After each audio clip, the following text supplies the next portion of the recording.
Iran युद्ध को लगभग 170 दिन होने वाले हैं। 5 महीनों से ज्यादा की जंग में इस वक्त ट्रंप बुरी तरह से फंस गए हैं। एक तरफ हॉर्मुज पर ईरानी गदर है, तो वहीं दूसरी तरफ अमेरिका के बेहद महंगे और एडवांस MQ-9 ड्रोन को ईरानी सेना और हूथी लड़ाके कीट पतंगों की तरह हवा में मार रहे हैं।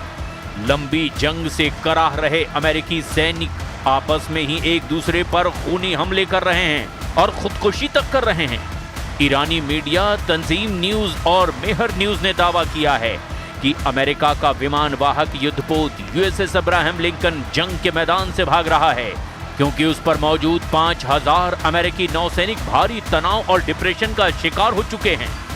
फारस की खाड़ी और हॉर्मुज में इस वक्त 21वीं सदी का सबसे भीषण सैन्य दलदल बन चुका है।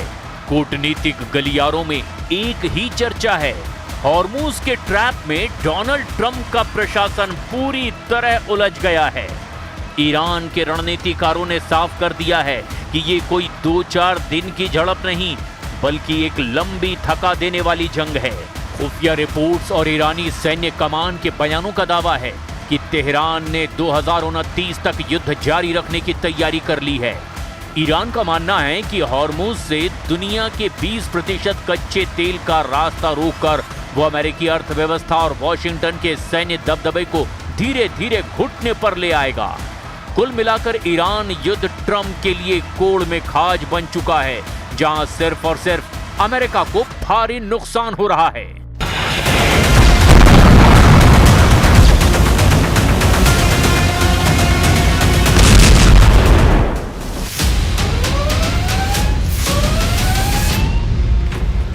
ईरान युद्ध अब हॉर्मुज की सरहदों तक सीमित नहीं रहा, बल्कि हॉर्मुज अब ईरान युद्ध में हार जीत का हाई पॉइंट बन चुका है।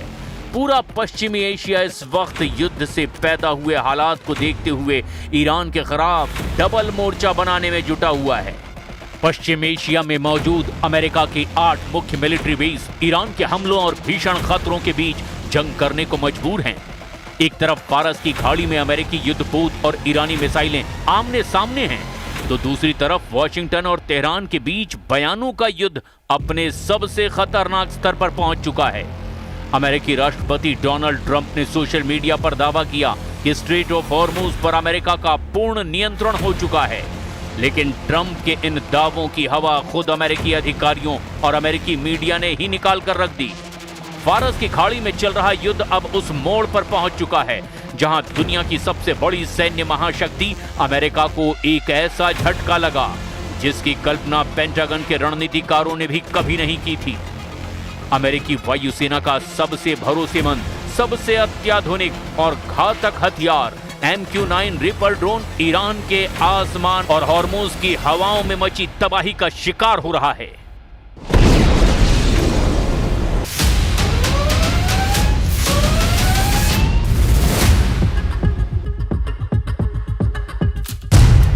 वॉशिंगटन पोस्ट की एक सनसनीखेज रिपोर्ट के मुताबिक ईरान के साथ जारी इस जंग में अमेरिकी सेना ने अब तक अपने कुल MQ-9 रिपर ड्रोन बेड़े का लगभग 1/4 हिस्सा यानी 25% हिस्सा गंवा दिया है।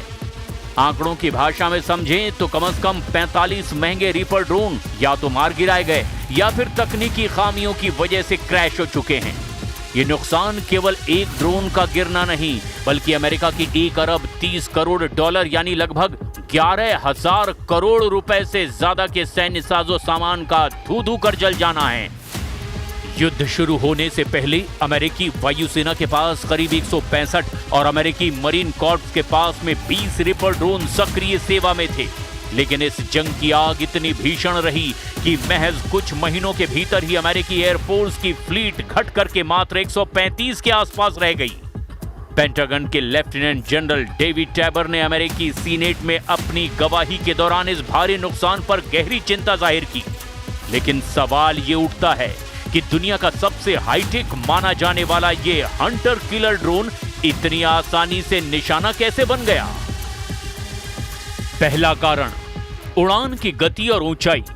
MQ-9 रिपर एक प्रोपेलर चलित ड्रोन है। ये बहुत तेज गति से नहीं उड़ता और जासूसी के लिए इसे अक्सर कम ऊंचाई पर मंडराना पड़ता है। ईरान के पास मौजूद अत्याधुनिक सरफेस टू एयर मिसाइल यानी एसएएम डिफेंस सिस्टम और इलेक्ट्रॉनिक वॉरफेयर यूनिट्स के सामने ये धीमी गति का ड्रोन एक सॉफ्ट टारगेट यानी आसान शिकार साबित हुआ। दूसरा कारण, संचार का टूटना। अधिकारियों के मुताबिक सभी 45 ड्रोन मिसाइलों से नहीं गिराए गए। ईरानी सेना के उन्नत इलेक्ट्रॉनिक जैमर्स ने अमेरिकी ऑपरेटर्स और ड्रोनों के बीच सैटेलाइट लिंक को काट दिया, जिससे कई ड्रोन बेकाबू होकर समुद्र और रेगिस्तान में क्रैश हो गए।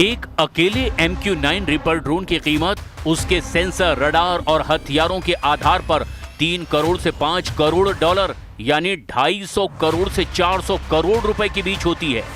45 ड्रोनों के नुकसान का सीधा मतलब है कि अमेरिकी करदाताओं के 1 अरब 30 करोड़ डॉलर पानी में बह चुके हैं। लेकिन बात सिर्फ ड्रोनों की बर्बादी तक सीमित नहीं है। ये संकट अमेरिकी रक्षा भंडार के एक बहुत बड़े खालीपन को उजागर कर रहा है। ईरान युद्ध के शुरुआती दौर में ही अमेरिकी सेना ने अपनी आक्रामक और रक्षात्मक क्षमताओं का बेहिसाब इस्तेमाल किया।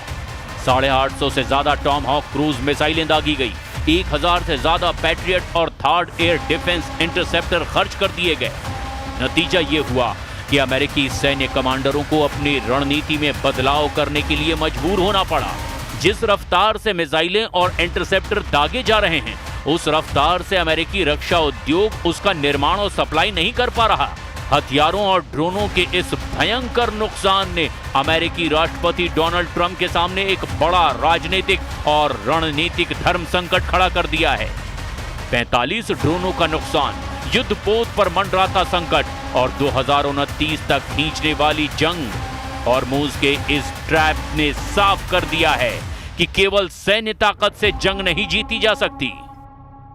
Well, the thing I can say with confidence is I think this ends with the United States in a stronger position, with Iran not having a nuclear weapon, and with the Strait of Hormuz returned to a place where oil and gas prices are stable for the American people. I think the issue here, Will, is that the Iranians sometimes make commitments that they don't honor. They make a deal, they don't honor the deal. And I understand your point about the seesaw nature of this, but I think what that reflects is that we have a lot of tools at our disposal to compel action.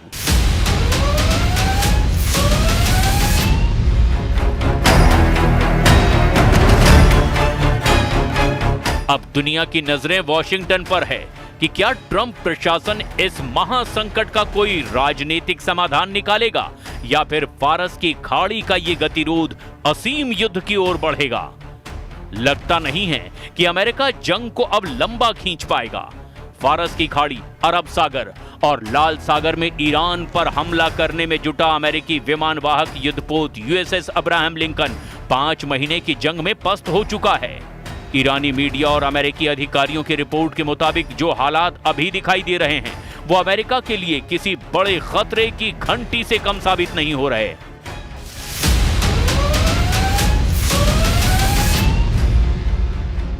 समुद्र के सीने पर America का सबसे बड़ा गुरूर यानी nuclear aircraft carrier USS Abraham Lincoln CVN-72 भी गंभीर संकट में घिर गया है। हालिया आधिकारिक मिलिट्री लॉग्स और नौसैनिक आंकड़ों से खुलासा हुआ कि USS अब्राहम लिंकन को ओमान की खाड़ी से हटाकर अरब सागर की ओर पीछे धकेला गया है।